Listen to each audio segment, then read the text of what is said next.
coherence is taught to be quite mystical. Of course it is, but it's actually quite practical. So even atheists, let's say, neuroscientists talk about coherence in the brain. And when somebody is having overfiring or underfiring of coherence in their brain, what that means is that their brain is not communicating with itself correctly. And that's typically measured between 19 different points or nodes within the measurement points within the brain.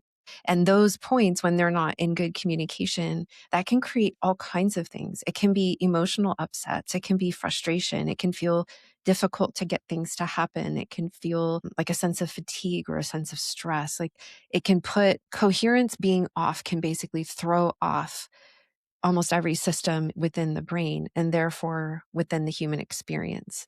So coherence is huge, and being able to tune that up is an incredible thing. I think that a lot of people think that whatever they experience of themselves is what's true. And a lot of the times we look in the brain and we're like, oh, we just need to clean up your coherence. And then this is the actual you. Right. And so that's a very different thing. And when we do the cleanup, what we're working with is neurofeedback therapy. And when you do a deep enough training and in the right way with enough frequency where you create a lot of neuroplasticity, then what happens is that coherence stays clear. And it's a new way of being. So it's not a transient, like I do a meditation that's called a coherence meditation that may or may not put somebody into coherence. We call it that, but if we measure the brain, it could be something quite different.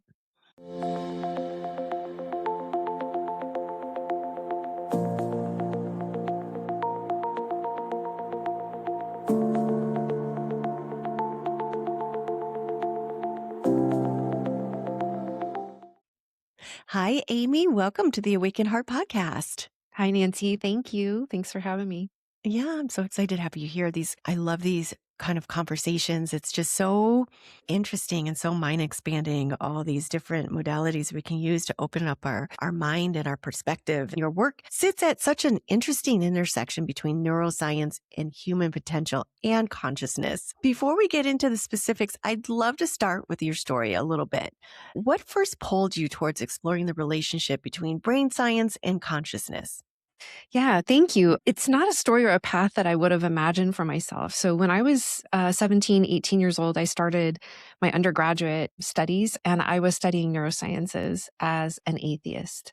So I felt like we could understand the human experience. I was still interested in consciousness, like what is the total human experience? But I thought that we could understand it in terms of just neurotransmitters. And what happened when I was about 18 years old was that I also had a massive spiritual awakening experience, which is very unplanned when you're an atheist. Yeah. I wasn't a seeker. I wasn't. Yeah. I mean, I guess in some ways I was, but I was a very shut down. I mean, it's a very sad version of me. I had a lot of traumas and a lot of health issues my whole life up to that point, and was coming from just a really, I think, shut down place, but still, I think inside of me were the seeds of the cosmonaut, the seeds of the curious for consciousness, for sure. So after that massive spiritual awakening experience, what I did was I started to broaden my studies into spirituality and the study of the sacred and what it has been to be human throughout time via anthropology, but specifically with indigenous Native Americans of North and South America, mostly, although I actually studied rites of passage and ways of healing for people that were indigenous around the world. So I really, let's say right at 18, basically began to incorporate both. And I also began my studies as a consciousness student. My grandpa was at that point, he had been studying and meditating for about 40 years in consciousness and transcendental meditation. And so he was my consciousness teacher. So all of that happened at 18 and I'm now 50. So it's been a minute. And the rich experience kind of unfolded from there, academically, professionally, personally, energetically, in every which way since then. Well, so at 18, so to reflect that back, that's the moment you realized that the mind and body weren't separate systems and part of a bigger intelligence. And for someone that was an atheist and didn't believe in anything, it seems like that's how it happens because you're almost there as a beginner's mind. You get this profound experience. Right. You have a beginner's mind, so you have no judgment or an idea of what it is exactly look like. It just came to you as it was. And then you had your father, right? Your grandfather, Grandfather. grandfather. Wow. That was already doing transcendental meditation and delving into consciousness. So you had him as somebody that could help guide you. How was that experience working with somebody that is close to you to help expand your mind into this new awakening that you were exposed to? Yeah, it's funny because at the time I wasn't really close to him. My father and my grandfather were estranged from each other, so I Mm, didn't have a lot of time with him growing up. I remembered, I have some memories of him when I was a kid for sure, but I didn't have a lot of connection. I do one time remember when I was about probably 8 years old or something, he was teaching me how to work with energy. So I feel like he got it in there every chance he could, but we just didn't have that many touch points. But it was amazing. He kind of came from like an old school way of teaching. So his method was sit down, I have things to tell you. And I mm, remember at one point I said, Grandpa, can I please take notes? This is so much information. And he said, no, I want you to put these in your bones. The words that I am saying wow. and what we are discussing is to go into your bones. You do not need notes. That would be a shortcut. Wow. So he was a very strict teacher in that regard. He had very high expectations of me. And I'm so grateful. He introduced me to so many things at a very young age. And it was all right within a few months of when I like right about at 18, maybe 18 and a half years old, the spiritual awakening Mhm. and starting my training with him. Was there something profound that happened? I know that you had mentioned that you weren't in a good space and things like that at a young age, at 18. So you're already feeling that way. And then you had this profound experience that woke you up. And then your father and your grandfather were estranged. So they didn't really have this relationship with each other. So once you had this experience, did you seek out the aid of your grandfather, or was he tuned in enough to notice that I something? can't say that I remember because it has Mhm. been 32 years what Yeah. I told him about that experience, but I would say that my going back to that moment, what it was that happened during that, I was actually on an acupuncture table. Hmm. So the other thing that he said is, "I didn't realize you've been sick and I want to send you to acupuncture." And I was again a total Wow. skeptic, Hmm. atheist. I'm like, I don't even understand this stuff, but whatever. What's a few more pokes and prods? I was on 7 different medications a day at 18 years Wow. old. I felt like really terrible. And I was like, I don't even know if I'm going to live to be 30 at this point. Like, I don't Hmm. even have enough energy for life right now at all. And so when I laid down on that acupuncture table, the guy put in the needles, he left the room. And then I'm not saying I actually levitated, but I felt like I levitated. I felt like I was sinking. I felt like I could hear voices in the room. And it didn't alarm me. Everything I could trace out the meridians on my body, which he later confirmed were the actual meridians. But in that moment when I was laying there by myself on that table at 18, I thought, okay, it's not really a rational thought, but it's this moment. It's like the birth of my son when they put him on my chest. Like it's a moment of Mm, explosion more than anything. And the realization that I had in that explosion laying on the acupuncture table was there is a God and there's no way that science will ever be able to explain all this. And so I feel like that I essentially have lived my adulthood from the point of view of science serves the spirituality, serves the truth, serves the infinite, serves mhm, consciousness, not the other way around. And what I would say that most people have mixed up and has created a lot of pain, even though we don't necessarily know how to trace it back exactly, is that we began to pray to the false god of science, mhm, just as we have to the false god of money. And we can trust science in many ways. And I'm still very much grounded in science. Like that is the basis of everything that we do. But we can't get lost inside of that mhm, because science is created by people. mhm, And so in the rest of my undergrad, I was studying to be a researcher. So again, I still love science. But I understood in my studies of a researcher, to be a researcher is that you can massage data.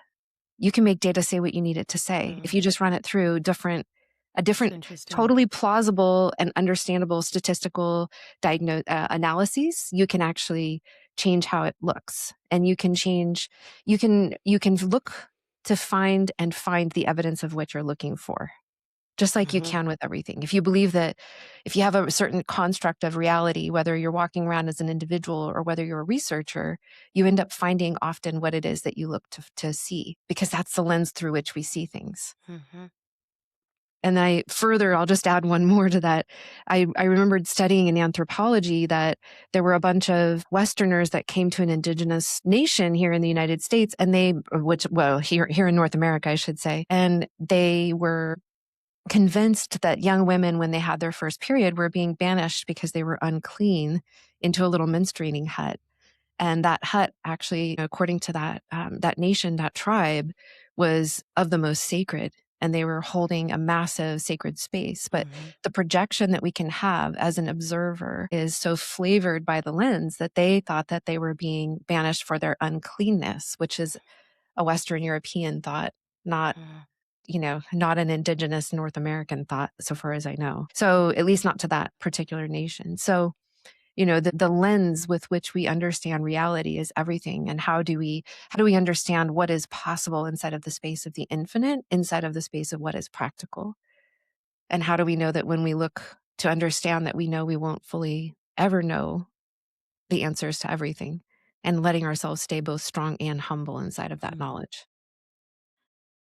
I never really looked at it that way, that science just can be confirmed. Like, you can run it a different way and it can have a bias as to whatever you want it to believe or whatever you want it to prove to you. Because I know spirituality and science are coming together in a lot of ways, like the quantum field and that brain heart coherence and the energy fields, and studying that, and, Joe Dispenza, how they're having the mindgasm or whatever they call it when you hit that quantum. It's really fascinating because it's proving how consciousness and spirituality are, it's proving more about spirituality and consciousness. And you had that whole awakening where you realize that it's like the consciousness and the spirituality. I'm always fascinated how people have their awakening to this. And you were on a acupuncture table and you just opened up into this infinite field. It's so incredible to me. Mhm. I know I had an experience of it once where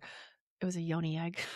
Never had it again. I had it once, but I was like, what the hell just happened? My whole body vibrating, and I understood everything in the universe. I saw the mathematical equations. I saw how saw my life. I Mm. saw everybody's life. I saw everything. I just felt held in love, and it was just wonderful. It lasted for about 45 minutes, and then I never had it again. And Mhm. I like that you had this whole awakening and you used it to catapult you into your purpose of life, and you explored it more. And now here you are with the whole on therapy and this mind body connection. And I know you talk about mind body coherence. I'd love to know what actually happens in the brain and nervous system when someone is out of sync with themselves. You Mm. were out of sync with yourselves, and then you had this whole opening. Yeah, it's amazing to look into so many brains over the years. My colleague, that's the true neuroscientist of the team, is the person that can deeply analyze the maps, but I have sat beside him and understood so much. We've spent most of the last 14 years working side by side. And I would say that, if somebody is not having coherence inside of their brain, first off, I think that a lot of times coherence is taught to be quite mystical. Of course it is, but it's actually quite practical. So even atheists, let's say, neuroscientists talk about coherence in the brain. And when somebody is having overfiring or underfiring of coherence in their brain, what that means is that their brain is not communicating with itself correctly. And that's typically measured between 19 different points or nodes within the measurement points within the brain. And those points, when they're not in good communication, that can create all kinds of things. It can be emotional upsets. It can be frustration. It can feel difficult to get things to happen. It can feel like a sense of fatigue or a sense of stress. Like, it can put coherence being off, can basically throw off almost every system within the brain and therefore within the human experience. So coherence is huge, and being able to tune that up is an incredible thing. I think that a lot of people think that whatever they experience of themselves is what's true. And a lot of the times we look in the brain and we're like, oh, we just need to clean up your coherence. And then this is the actual you. Right. And so that's a very different thing. And when we do the cleanup, what we're working with is neurofeedback therapy. And when you do a deep enough training and in the right way with enough frequency where you create a lot of neuroplasticity, then what happens is that coherence stays clear and it's a new way of being. So Mm. it's not a transient, like I do a meditation that's called a coherence meditation that may or may not put somebody into coherence. We call it that, but if we measure the brain, it could be something quite different. That's fascinating. And so this technology assisted brain learning, Mhm. and a lot of people are just hearing for it the first time. I mentioned I had someone in my networking group that does a lot of the neurofeedback. I had never heard of that before. And for somebody hearing about this for the first time, how does that work Mhm. exactly? Yeah. So with neurofeedback therapy, there are sensors that are put on the scalp and they are only sensing. They don't put any signal in. And those sensors are putting the information into a computer. And then the computer is telling the person how they're doing, but it's faster than their mind can understand. It actually has a communication directly back. It's so fast, it's basically communicating it straight back to the brain, which is incredible. And so, what that could look like, I know that sounds really abstract. What that can look like is, let's say a person's sitting in a chair and they're playing a video game, eyes open, they have their hands in their lap and they're playing a video game with their brain. And if they want to like do whatever the game's intent is, make the points, or in our case, we have like flying an airplane or flying a spaceship or something like that down a beautiful tunnel. If you want to get that to happen, then your brain has to be doing the right thing. Well, how do we make our brain do the right thing? We let go. We Mhm. let go. This is like kind of the the non-attachment aspect of this work. We let go. When we let go, our brain actually functions better. When we try to make ourselves do something Mhm. with struggle and try and might and guilt and shame and fear and all those things, we actually cause our brain to seize up. And we can look at that across all functions of the brain. It doesn't perform well under that. It does perform well when we want a thing to happen and we can let go. And learning how to walk that balance is something that neurofeedback therapy is incredible for. So the therapy essentially over time shapes how the neurons and the different tissues and structures of the brain are working so that they're healthier, so that they are more efficient, so that there's not a hot spot or a kind of a cold spot. You know, that idea of we're not using all of our brain. Mhm. I'm not really sure where that theory came from because when we look at brains, the whole thing is being used, but parts of it Really? are definitely being Not the underused. 2%? We're not just using 2% of our brains, I or don't we're know where using. that stuff comes from. Like, honestly, I've seen so many brain scans and I I the whole thing gets used, but some areas are underused, Activate, okay. you know, and so that's definitely the case. And so we're bringing those all of that into balance and it's all happening in a way that our mind can't understand. Just like our mind doesn't understand how our brain is telling our body to breathe right now, we can't Right. understand how neurofeedback works when we're Mhm. just sitting playing the game of it. I mean, my colleague, the scientists really understand it, right? But the person sitting there doesn't know how, and it works Mhm. anyways. So it's really an incredible way to access pretty much every function in the brain. That's really incredible. Now, for somebody, my mother, she has Alzheimer's. Is this Mhm. something that can help somebody that has dementia or Alzheimer's? Absolutely. A lot of Mm, people go for care with this, in addition to light therapy. So I can't make any medical claims or of do any course. diagnosing, but, let's just say that there Disclaimer. are Toot, toot, plenty toot, toot. exactly, the world we live in, but let's just say that you, certainly for your mom, there's quite a lot to be done. There's also a lot that's been shown with nutrition for that. Really, Right. like a ketogenic diet might be, beneficial for some people with that condition. But in addition to that, there's specific light therapy that can be done that goes essentially lasers straight through the skull into the brain, which Mhm. are not cutting lasers, they're healing lasers. And then neurofeedback therapy is often used. Mm. That's interesting. I'd really love to look into. I mean, she's in well, she's in memory care. Uh-huh. And I'm her conservator and her guardian. I'm always looking for things to Oh. help her, and it's not something that I can be there all the time. So I would look into having someone that could go visit her, Mhm. and maybe do some of these because I would love to do whatever I can for her because I love her so much. Absolutely. Yes, that. And then it's an amazing thing for you to do for yourself as well, or for anybody when we're looking at, long-term brain health. The Mhm. way that we think about our body is, oh, we should exercise our muscles, or oh, we should work on our or our bone density, or things like that. We think about those things, but we don't think about that we have ways that we can specifically take care of the brain. And Mhm. neurofeedback therapy is a massive tool, and nutrition can't be overlooked. The Mhm. elimination of alcohol, and other, like, not lower alcohol, none is the right amount, really. Recent studies have really shown, whatever the studies were about the heart years ago, the brain is really impacted by any amount of alcohol, like even more Mhm. than one glass a year can show an Whoa. impact. So really looking at those kinds of things are huge, whether we're just wanting to stay young and sharp and vital in our minds, whether we have a genetic condition that we want to prevent, those kind of things. It can be really incredible. I think that the brain has been treated largely as a black box that most Mhm. people, not even MDs, will touch or really understand. We have a huge number of people who are MDs coming through our program, especially through the one that's very rich in the brain work. And what they love about it is the rigor, but what they're also clear about is that they don't really understand the brain. Most Mhm. MDs, most people coming through school don't. And even then, there are such subspecialties that a neurosurgeon knows something different than a neuroscientist, and at an academic level knows something different than what we're doing here, et cetera. So the brain is incredibly rich and dynamic and such a mystery, even after all these decades of study. Really being able to explore and explain into the spaces of how it works and knowing how to create change in the brain effectively is something that we're really grateful to be able to be a part of.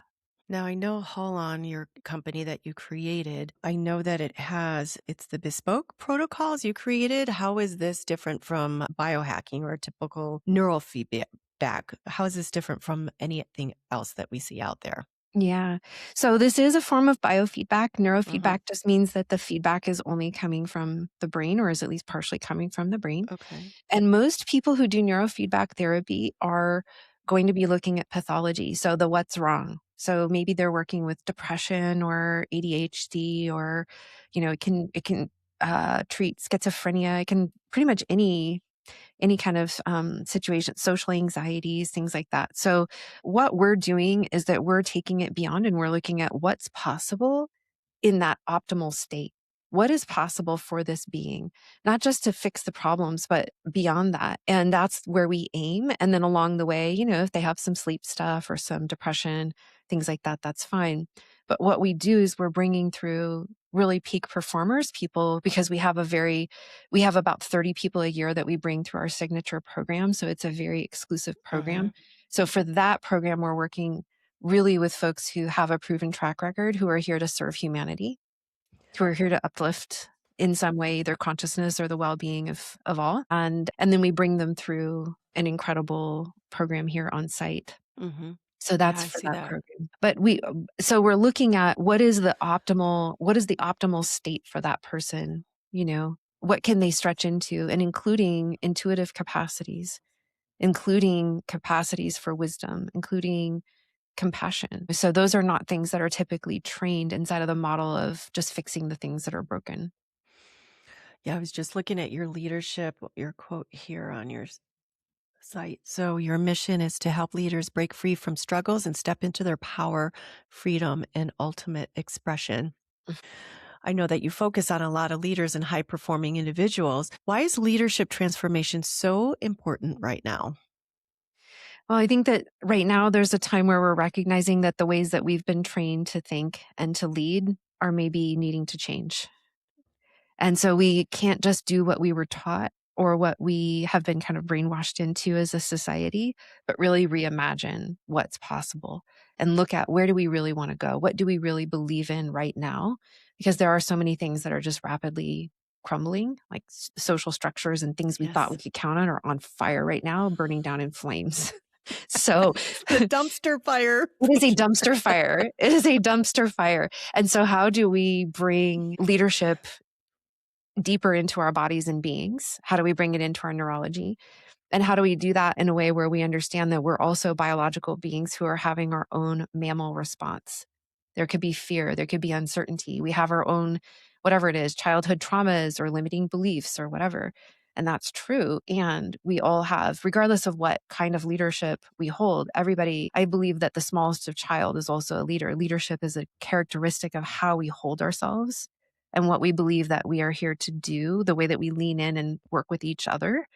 So, how do we, as leaders, really understand the what is possible when we and lean into what is possible for ourselves when we have those things going on. So we're not just pushing leaders to move farther and faster kind of with less or the same amount that they have, but what we're doing is opening up their potential so that they can do more with more ease. Mhm. And that's a really important distinction versus just trying to push harder. Yes. And so go back to your question about biohacking, I think a lot of it is finding new ways. The field is quite competitive and filled with it's an interesting tone that's out there, let's say, for biohacking. And people can compete with their sleep scores or their what's their HRV, their heart rate variability, like all these kind of things, versus really understanding that the field of biohacking, all of that is technology that if used in the right frame of mind, it helps us to expand our consciousness.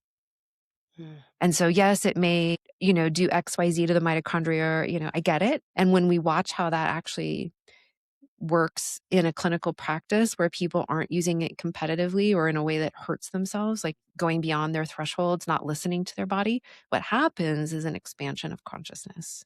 We Mm. watch brighter moods, we watch them have better perspective, more wisdom, integrate their past.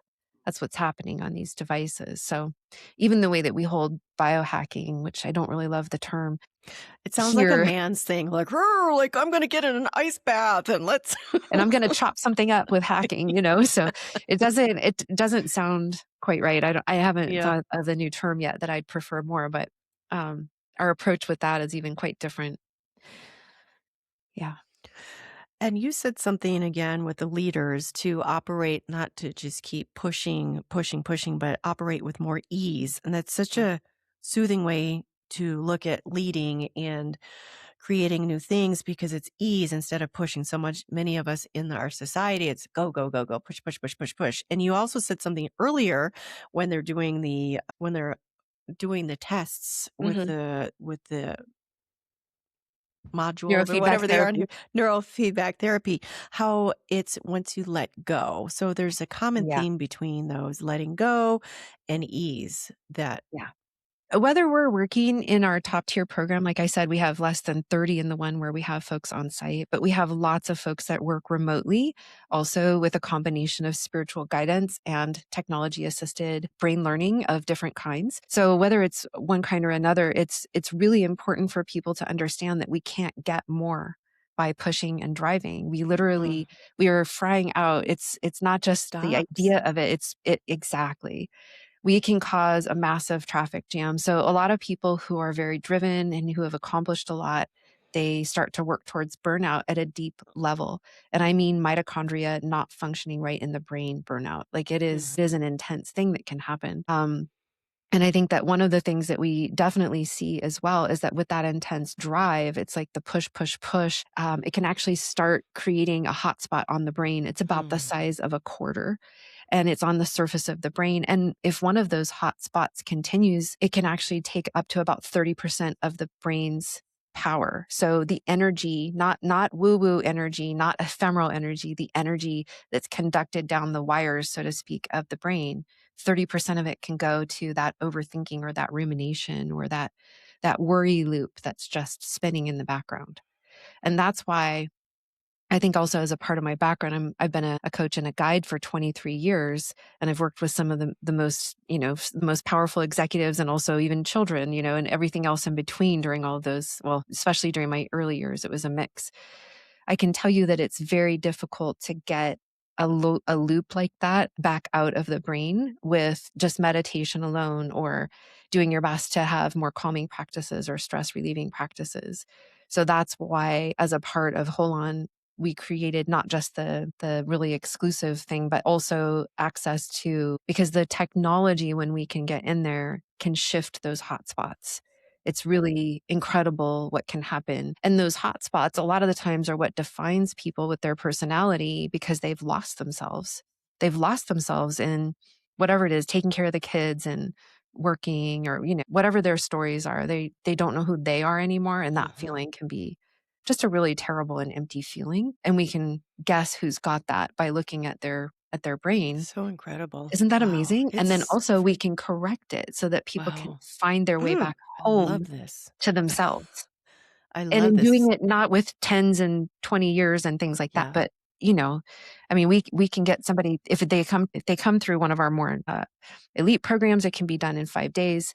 If they wanted to do it stretched out over time and at a lesser cost, it could take a few months. It's incredible how much can Mhm. happen when we utilize technology for consciousness.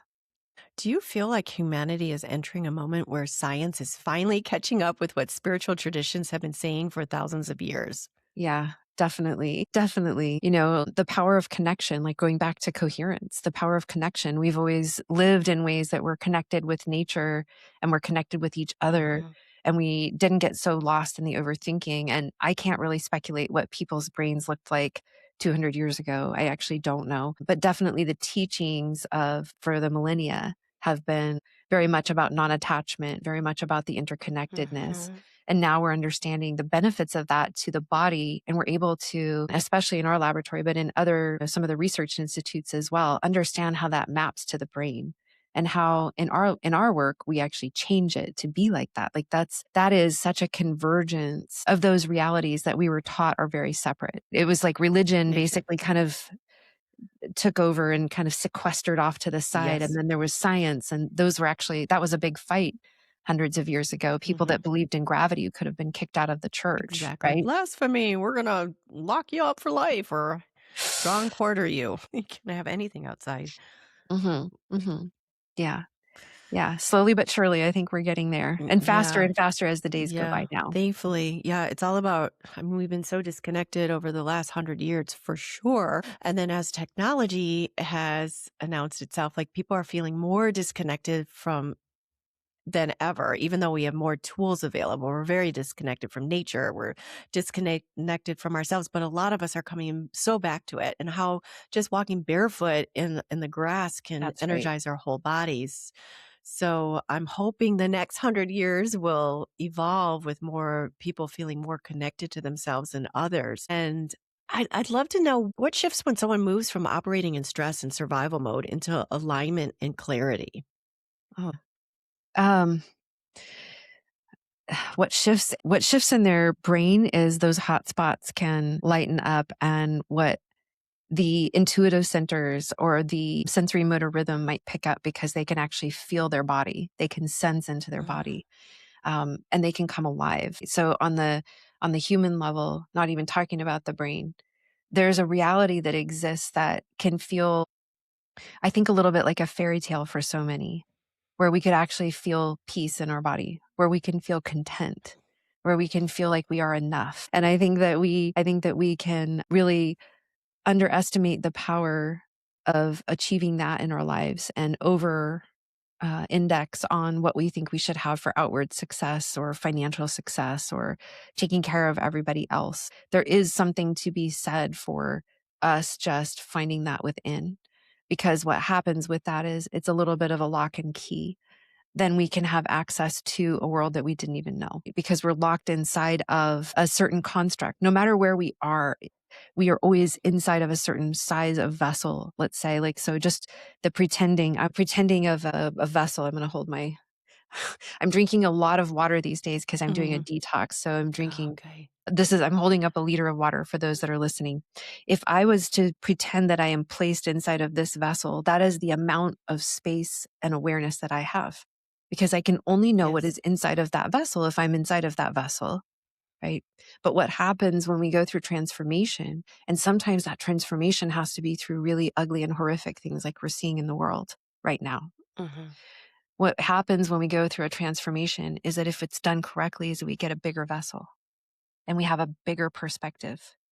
And we can do that 1,000 times in our lifetime and still Mhm. not be at the edge or at the completion point because there's always more. There's Infinite. always more to learn.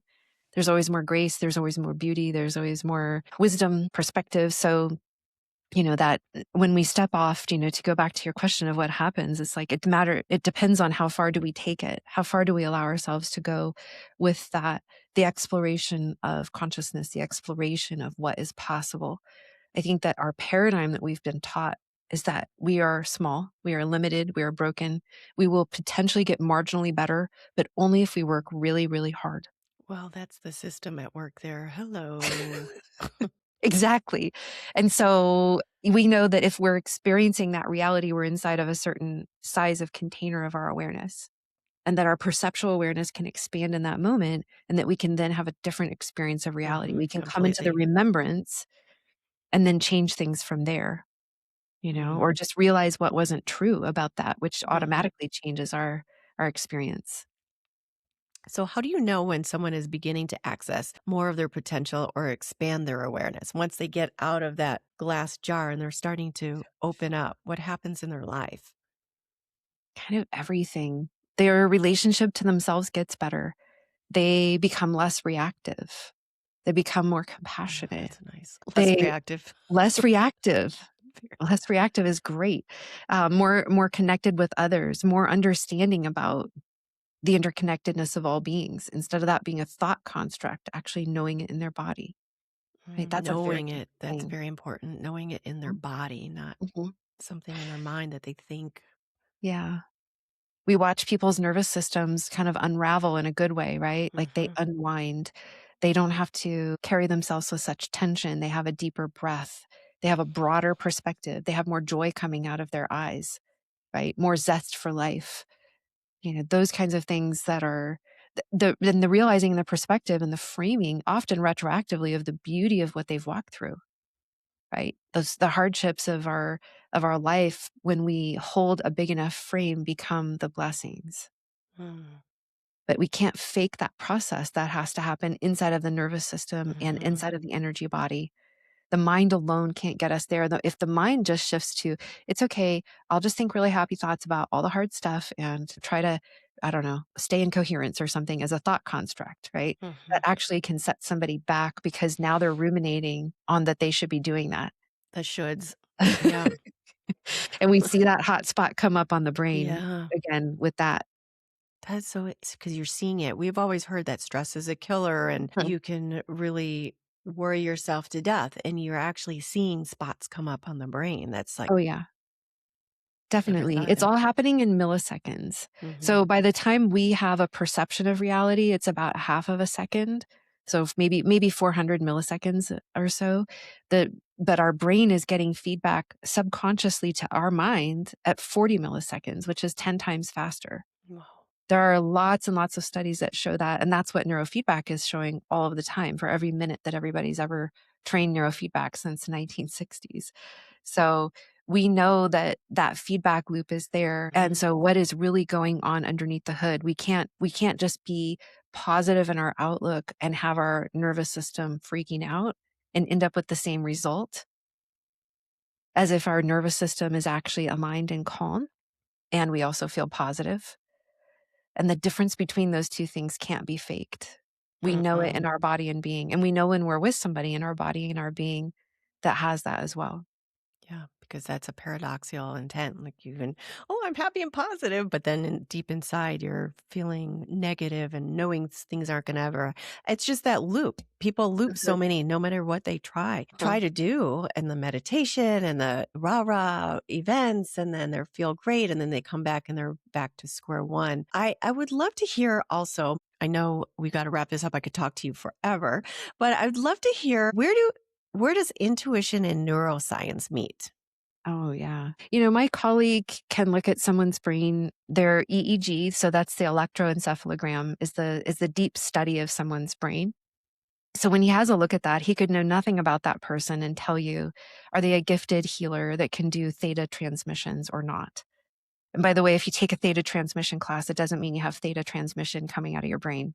I hate to be a bubble burster, but definitely there's a lot that can happen. Um, but there's also, the ability, we've mapped the ability, or he knows where to see if somebody can channel angels.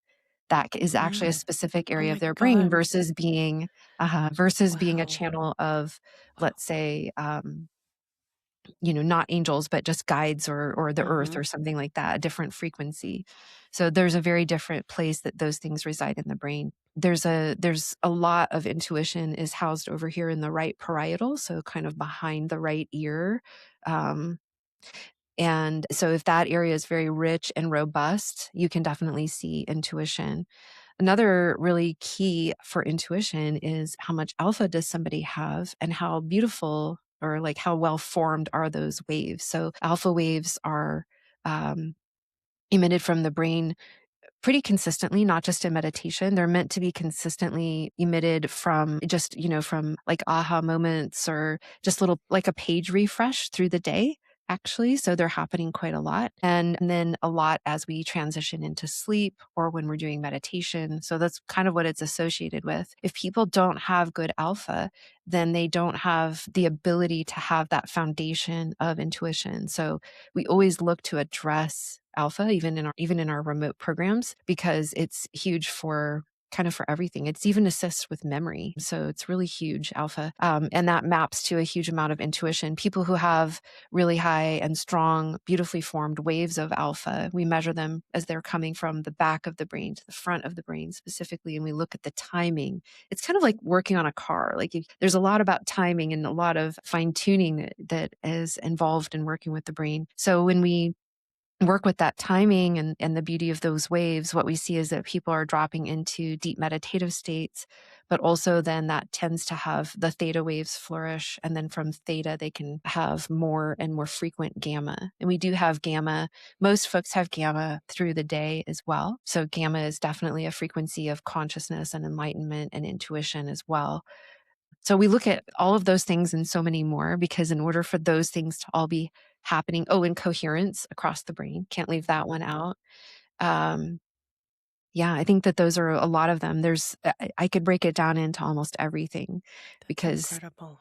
the ability to track one's body is mapped into the brain, the ability to know what is important or not, which is, we have to know that it's important to listen for those signals. If chaotic, we can't hear the signals, that can be a blocker for intuitions. I think that if I was to nutshell everything that I just said, because I know it was actually a lot of things, it's intuition is a natural function that we all are designed to have. Everyone.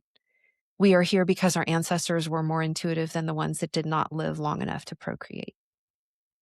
So if we know that that's part of our innate well-being and our innate being, then what happens is that as we remove those things that are blocking, then our intuition comes forward. So as we Mhm. remove the noise, the intuition is there.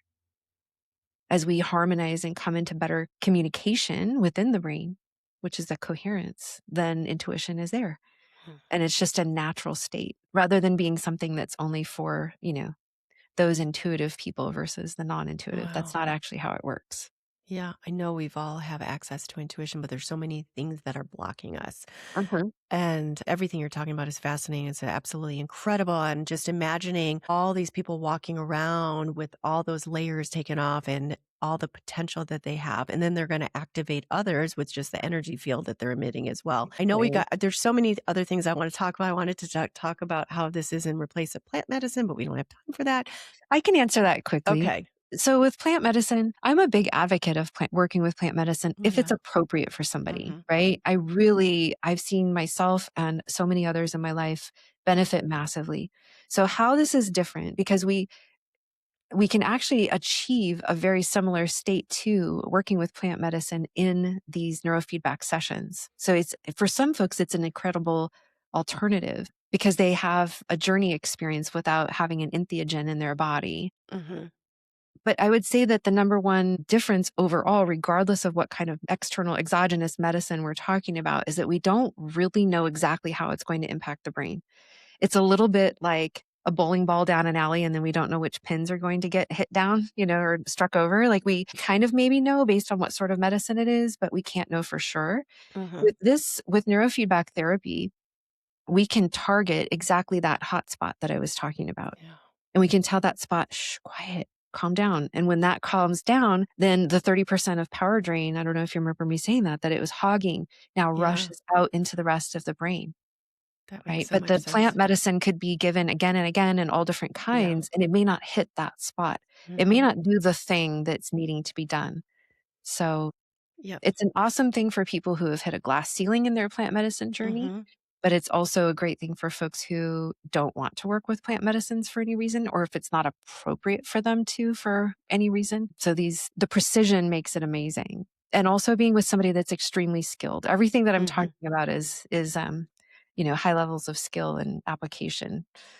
That makes so much sense. I've done some plant medicine journeys myself, and I do see some people use it probably as I don't know, they do it too many times. It's kind of like they need that modality instead of accessing it within themselves after a period of time.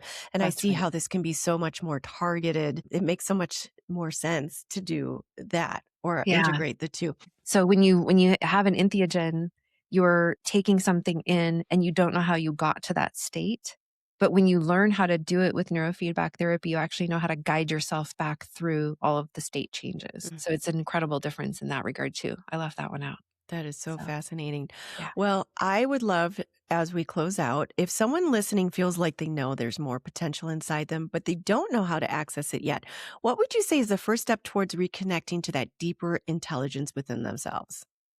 I can offer a couple of things. One of them Okay. is a free download from my website that has changed people's lives. Mm, So it is a process of working with the breath and the body that opens up the energy field and has people feel and know the interconnectedness in their body, not just in their mind. So we talked about that as an important one, knowing it in our body. So I feel like that's a huge tool that somebody should absolutely go and have. And then if while you're there, you're interested, we actually have far more programs than I have updated on the yes. website right now. So you're also welcome to just send us a note and then one of us can meet with you and see if we have an appropriate program, if that feels if that feels Mhm. good for somebody. But either way, the download is for free and it's a massive tool and a huge benefit that people can have for the rest of their life.